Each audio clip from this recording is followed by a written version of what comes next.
I have a mantra that I live by my life by, and it's this. It's not about being the best in the world. It's about being the best for the world. And I think there's a lot of coaches, there's a lot of managers, a lot of teams. They try to focus on being the best. We're going to be the best team. We're going to have the best record. We're going to have the best players. But I think the most significant coaches understand that, no, I'm going to be the best for my team. We're going to be the best team for others. We're going to be the best team for each other. And that is usually what allows people to be better. That's what allows more W's to hit the scoreboard, right? That's what, when you find that organization that, yeah, they're talented, they have the skills, they have the development, they have the training. They also understand that there's a purpose there, that they're playing for something bigger than themselves. Significance versus success always wins.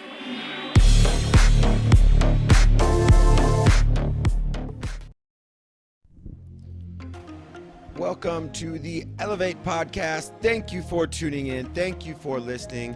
Whether you've tuned in to elevate your mindset, your game, or just your day, you've come to the right place. I've got another fantastic guest this episode. He is an Emmy Award keynote speaker and author, a professional drummer, but most importantly, he's also a loving father to his two beautiful daughters, a former private pilot turned generational workforce expert. My guy on this episode has dedicated his professional career as the undercover millennial, uncovering the secrets to what leaders are doing right. In his new book that we discuss in this episode, I Love It Here, How Great Leaders Create Organizations Their People Will Never Want to Leave. Welcome to the Elev8 podcast, Clint Pulver.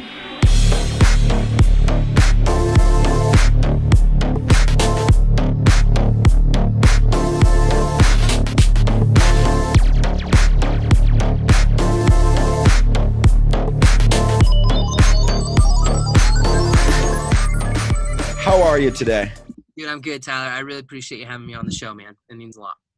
First, being athletes, coaches, student athletes, really teamwork, all the different, things we describe it with, it really comes down to culture, and it's organizational culture. That's your specialty. What got you fascinated with kind of how organizations and teams work? Yeah, so 5 years ago, I was a part of a mastermind group with a bunch of other CEOs, executives, and we were in New York City, and we went and hung out with, other executives that were killing it in the business industry, culture, all those things. And one of the guys we met with had a sporting goods store in downtown Manhattan. And he sat there and he talked about how his business had to change over time to adapt to the marketplace. And I agreed to him, right? Business 20 years ago versus business today is totally different. Right. And then I asked him, I said, so what about your management style? Have you had to change how you deal with people today versus what you did 20 years ago? And he fired back and he said, nope. He said, the way I manage today is the same way I managed 20 years ago, and we get results. And I thought it was a little bit interesting because here he thought that he needed to change how he did business because the market adapts. But then when it came to people, there was no need for adaptation. And I'm sitting there, we're in the store, and I'm looking around, and all of his employees are my age or younger. So millennials, Gen Z. And I just thought to myself, Tyler, I said, I wonder if those employees would say the same thing. I wonder if they would have the same perception as this guy did. And so we had like 35 minutes to kill until we needed to be at our next place. He gave us like 60% off swag in the store. I didn't really want anything. I had 35 minutes to kill. Right. So literally, just out of curiosity, I walked up to the first employee that I saw, and I looked like this. I had a backwards hat on, t-shirt, just a customer. And I walked up to that employee and I said, hey, I'm just curious. What's it like to work here? And the employee sits there, he pauses for a minute, he looks around. I feel like we're doing like an illegal drug exchange. Right, like undercover boss. Yeah, totally, man. And he was like, dude, do you really want to know? And I was like, yeah, I genuinely want to know. And he goes, dude, I cannot stand it here. He's like, I literally feel like I'm a number. He said, honestly, I don't even think my manager knows I'm here right now. I'm like, well, dude, then why are you still working here? And he said, no, I've applied to 3 other places. As soon as I get an offer, I'm out. And I was like, okay, well, maybe the dude's having a bad day. So I went and I interviewed another employee and another and another. And in 35 minutes, Tyler, I interviewed 6 of his staff. And at the end of that conversation with every one of them, 5 out of the 6 of his people said they would not be working for him and his store in less than 3.5 months. The perception of what he saw and felt as a leader versus the reality of what was actually happening with his employees was a night and day difference. Yep. And I kept thinking to myself, what if he could know? What if he could hear? I think so many times coaches, business managers, CEOs, unfortunately, they really don't ever have a clue into how poorly they're doing, because there's no incentive for a player to go and just say, and give it to him straight and say, dude, this is not working for me. How you coach us, how you try to lead us, how you try to motivate us is not working. There's no incentive to do that, right? If you want to be blacklisted, if you want to be, deemed as the drama person on the team, there's incentive to be quiet. But what the employee's really thinking, what the team's really thinking is, dude, you devalue us. Every time we win, you take the credit. Every time we lose, you blame somebody else. I'm literally thinking about going somewhere else. I don't want to be here. Yeah. But managers don't ever really know that. And so that was the day that started the Undercover Millennial program. Gotcha. And it was 5 years ago, man. And I have spent 5 years working with 181 organizations. And Undercover, I have interviewed over 10,000 employees as the Undercover Millennial. Yeah. And we have found the most real and authentic data behind how great leaders created organizations that people never wanted to leave. Yeah. Because, dude, that was the magic. That was the magic. It was not when an employee was pissed off at their job or they hated their manager. No, the magic was when they would say, I love it here. I love my job, dude. I love what we're doing. You need to apply. Awesome. And then the story behind how those great leaders were doing that.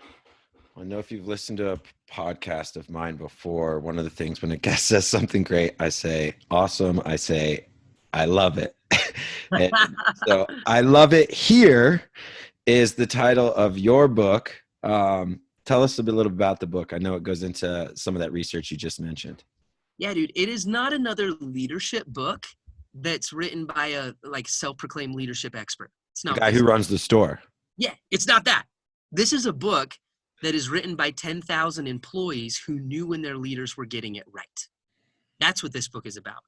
And it's their stories. And dude, it was an honor to put it together. And it's been a ton of work.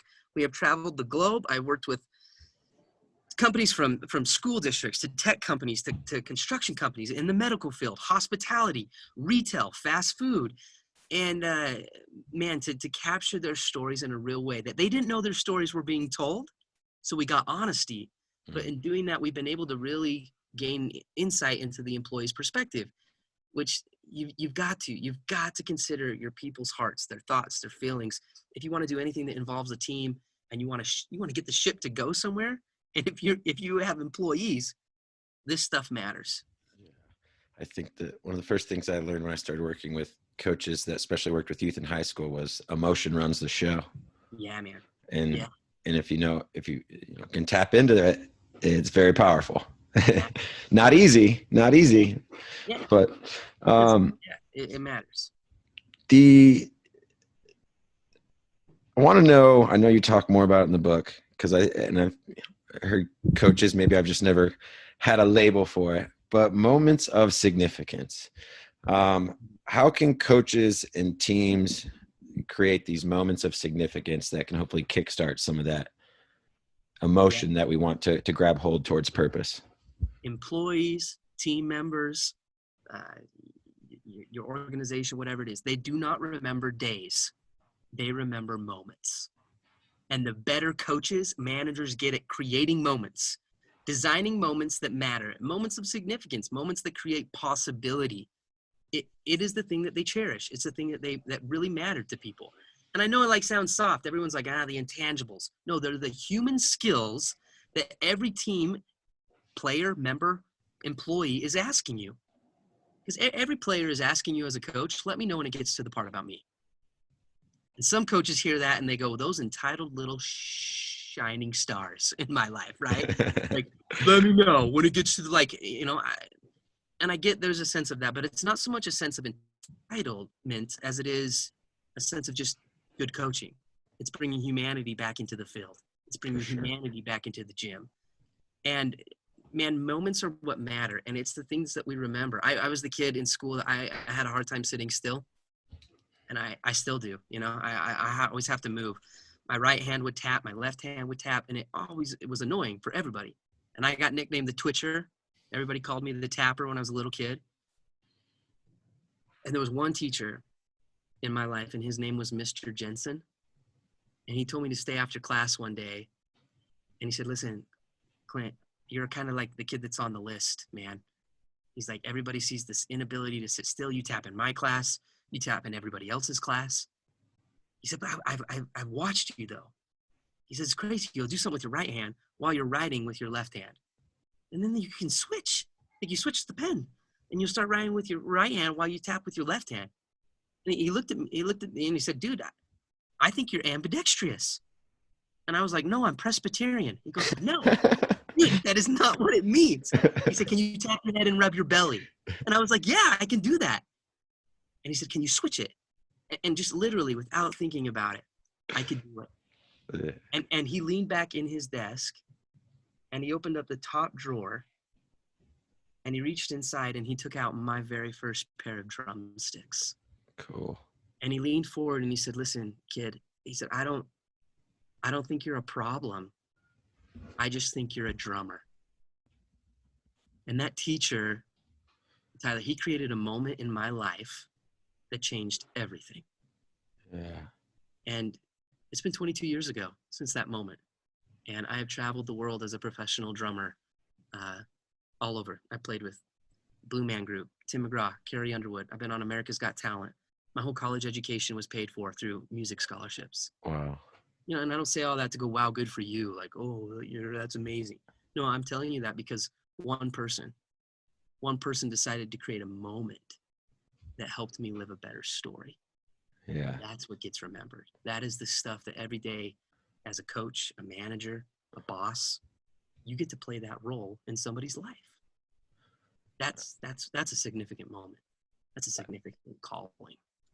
I think I just had one listen to that story. I don't think I'll forget you telling me that story, you know? Loyalty. Coaches sometimes just ask for it. Players want you to earn it, even on their first day. Yeah. How do we create it amongst teams? And what opposite, on the other hand, erodes it the fastest?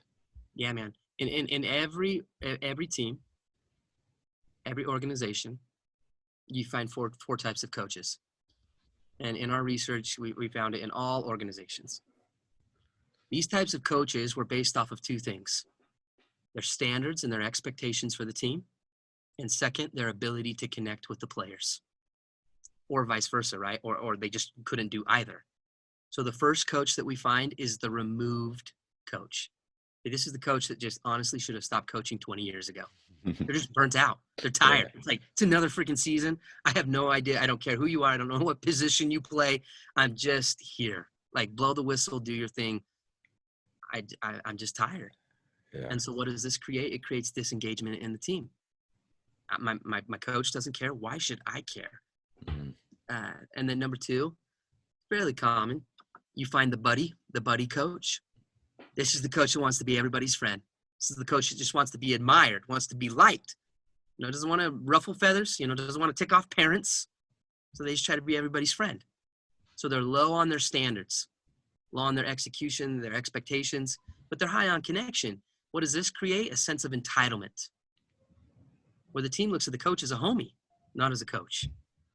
And you almost, sometimes, I'm sure you've seen this, Tyler, where a player can become more of the coach than the coach.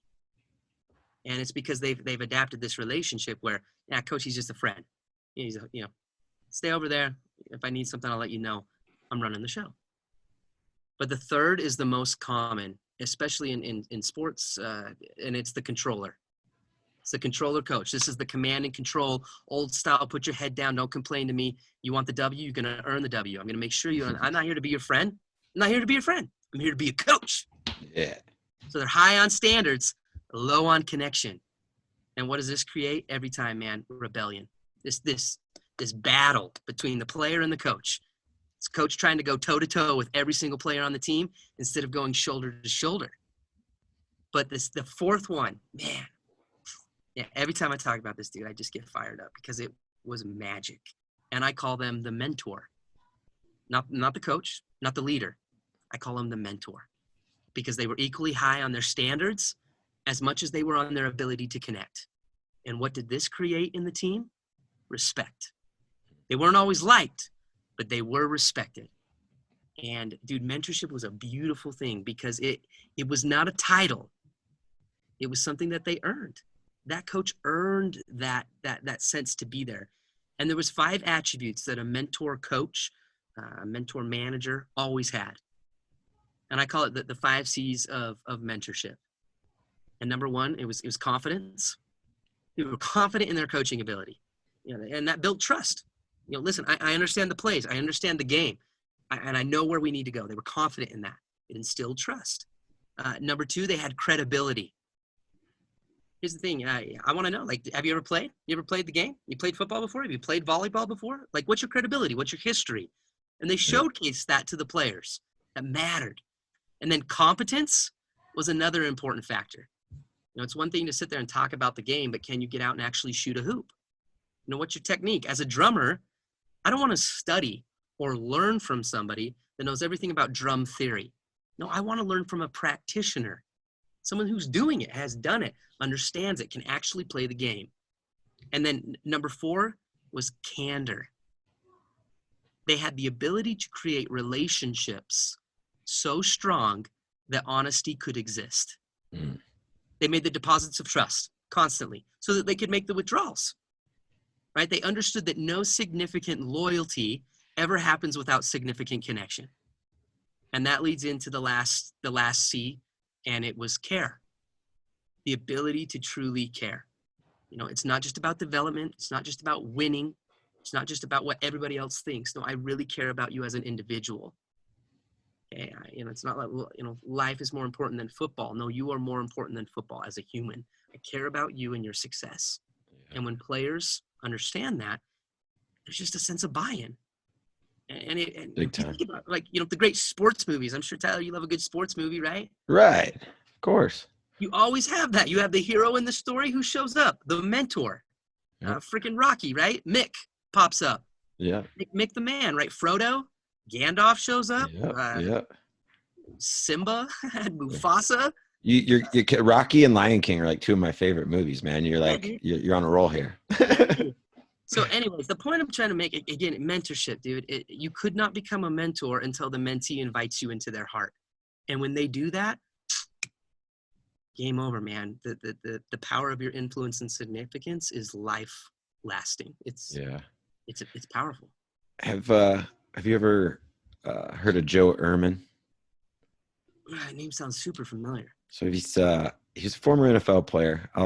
He has a book called there's a book written about him, and then he had a book written about coaching. But he was always a big proponent of, his dream was wave a magic wand and the word coach is gone and it's replaced with mentor.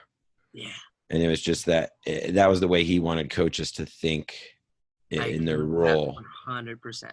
And, when you get feedback on what your role is, it looks more like mentor. And when they really, what should it be? So I have to send you some stuff on him for sure.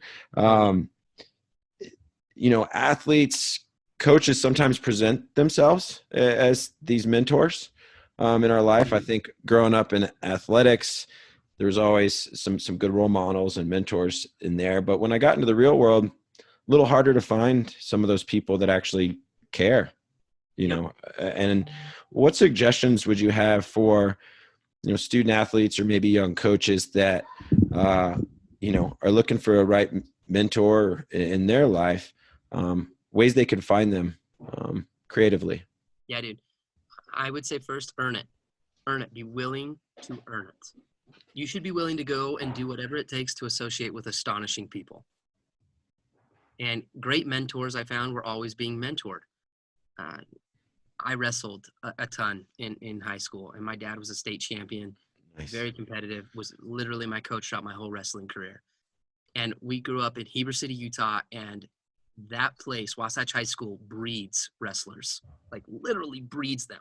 Kel Sanderson, one of the greatest wrestlers of all time, came from my high school. Olympic gold medalist. He's the coach of Penn State. right now. And every Friday night, dude, we would go to the varsity wrestling matches and we would watch Cale Sanderson just throw dudes around. And Yeah. and I remember in high school, it was a little bit of a drag, and I'd always tell my dad, I'd be like, Dad, dude, like it's Friday night. And for a high school kid, that's like date night. Let's go hang out with the friends. There's no school the next day. Right. And I told my dad, like, dude, I don't want to go. I don't want to go every Friday night. I got another life to live. And my dad got really serious with me and he said, listen, he said, Clint, do you want to be a great wrestler? Do you want to be a great wrestler? And I said, yes. And he said, then you have to hang out by the mat. You have to hang out by the mat. And it's the same thing like basketball, right? You want to get good at basketball, you hang out by the hoop. So I would tell a young athlete, if you want to get good at basketball, right? Or you want to be a coach one day, hang out where those people are associating. Hang out where those people are. Maybe it's a Facebook group. Maybe it's Instagram. Maybe you're connecting with people on LinkedIn. Are you subscribing to the specific magazines that talk about that? Are you joining associations that gather people together to discuss those types of things? If you want to get good at wrestling, hang out by the mat. Where are the people that you want to be like? And do whatever it takes to be there. Love it. As coaches, I think I always say recognition and reward are two of the greatest motivators. I hate ever being called a motivating speaker. It's like, like that's, but recognition and reward. I know in your research you found out even deeper. I know from just surface level, what people are usually surprised at is most people rather be recognized than have a little extra cash.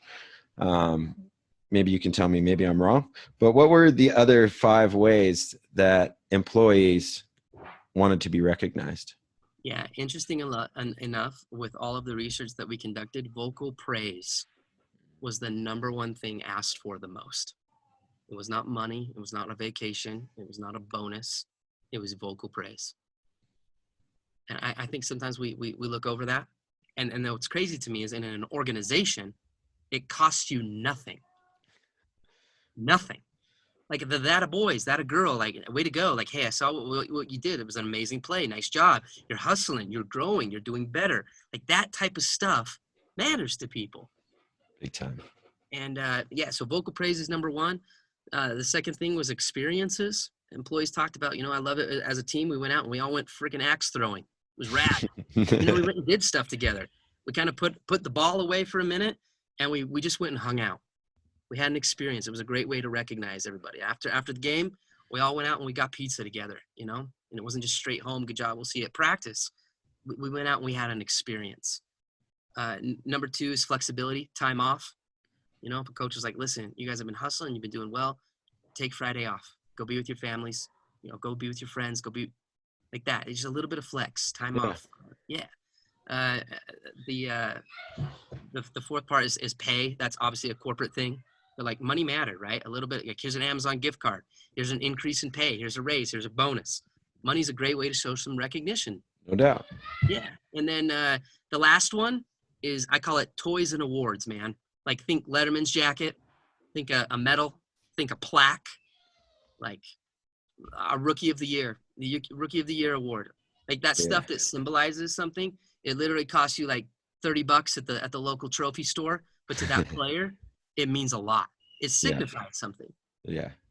And so those 5 things, man, are I think something really important to consider and to recognize people. What are some ways that we can personalize that as well? Because it's not a one-size-fits-all approach. Some people might like an experience, like to go to a concert or go axe throwing. But some people are like, dude, just give me some money. That's all I need. I just want some money. Yeah. Ask your people. That's where, again, that connection, getting to know your players, getting to know your team, what they need, what they want, allows you to personalize that recognition in a way that's more meaningful. Like I had an internship where I don't even know where most of my sports trophies are anymore from being a kid, but I have a trophy that I've kept from an internship that they gave me for a made up award. Yeah. I don't think anyone won it the year before. No one won it the year after. Yeah, but you won it. I got it that year.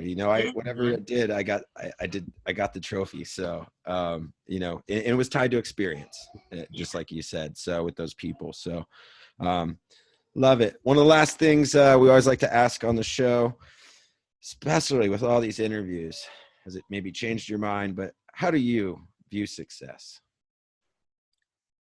I would say I would maybe frame the question a little bit differently for me in my life.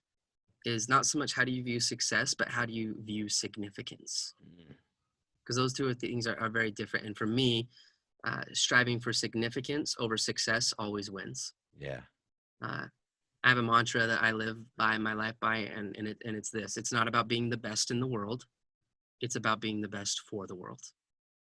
And I think there's a lot of coaches, there's a lot of managers, a lot of teams. They try to focus on being the best.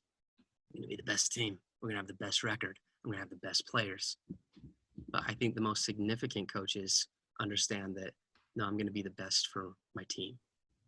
We're going to be the best team for others. We're going to be the best team for each other. And that is usually what allows people to be better.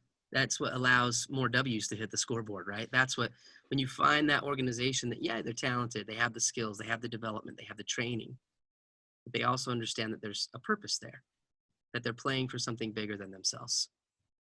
Significance versus success always wins.